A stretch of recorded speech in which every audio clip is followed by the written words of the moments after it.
Passive investing has become the default for an entire generation. It's simple, cheap, and statistically effective. Buy the index, hold it forever. Let the market do the work. But what if this simple strategy is now so dominant that it's actually distorting the markets themselves? In the last 2 decades, ETFs and index funds have gone from niche financial products to the core of the global financial system.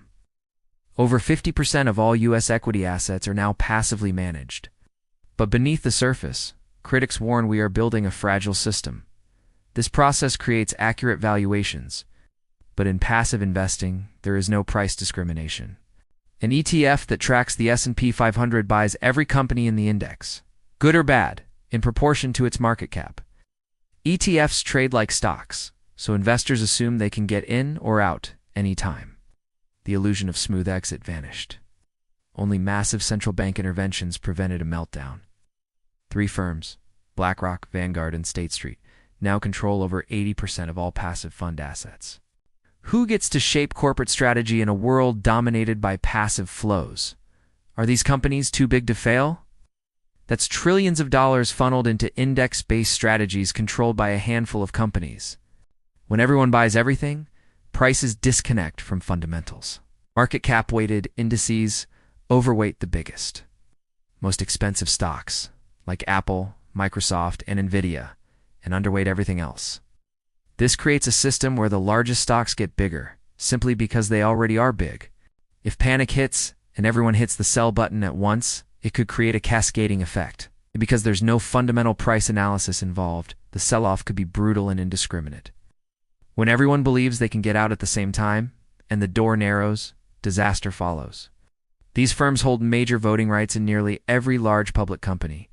Consider active strategies, especially in sectors or regions where indexing leads to distortion. Their decisions affect executive compensation, M&A, and corporate governance. Yet most investors have no say in how their shares are voted. BlackRock, ironically, was called in to manage some of those emergency asset purchases. Look under the hood and study the liquidity and composition. But the actual assets inside these ETFs aren't always so liquid, especially in bond or emerging market ETFs. Passive investing is not truly passive when it comes to risk. During market panics, the price of the ETF can diverge sharply from the underlying net asset value. That's a dangerous disconnect. What began as a revolution in accessibility might end as the next big systemic crisis, one that could become dangerously unstable in the next crisis. If one or two of these giants stumble, the entire index falls. Since ETFs are now a dominant part of retirement portfolios and institutional allocations, the contagion could spread fast. The more passive money flows in, the more inflated index stocks become, which leads to more buying, which leads to more inflation. It's a feedback loop that rewards size over value. Critics call this a momentum bubble disguised as diversification. They claim markets are still largely efficient, that active investors continue to balance out mispricings, and that ETFs provide essential liquidity. That number continues to grow. And it's not just in the US.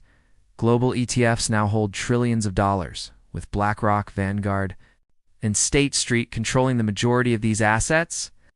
At first glance, this sounds great. Lower fees, broader access, and diversified risk. Let's break this down. First, price discovery is being eroded.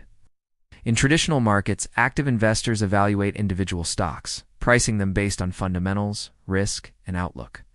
This means money is flowing into stocks not because they're good investments, but simply because they're in an index. Second, let's talk about liquidity illusions.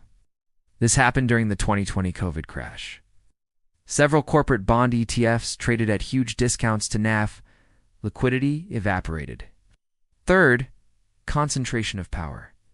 This isn't just a market issue, it's a political one. Now let's address the elephant in the room. Is this really a bubble? Some analysts argue we're already in one. The result? The top 10 stocks in the S&P 500 now make up over 30% of the index. That level of concentration is dangerous. Another concern is herding behavior. Because passive funds all follow similar strategies, they tend to move in sync. Still, defenders of passive investing argue this fear is overblown, but the balance is shifting. Every year, the share of active management shrinks, and with it, the market's ability to self-correct. So what can you do? Diversify beyond passive funds. Understand what you own. Not all ETFs are the same. Beware of market cap traps. Large cap ETFs are easy and popular, but they may be overexposed to tech bubbles or overvalued giants. Stay informed. Passive strategies have brought undeniable benefits, but nothing in finance scales forever without consequences. Because when everyone is on the same side of the boat, it only takes a small wave to flip it. Are we heading into a storm? That depends on what comes next. But the foundation is already shaking. Let us know your thoughts in the comments below. Thanks for watching.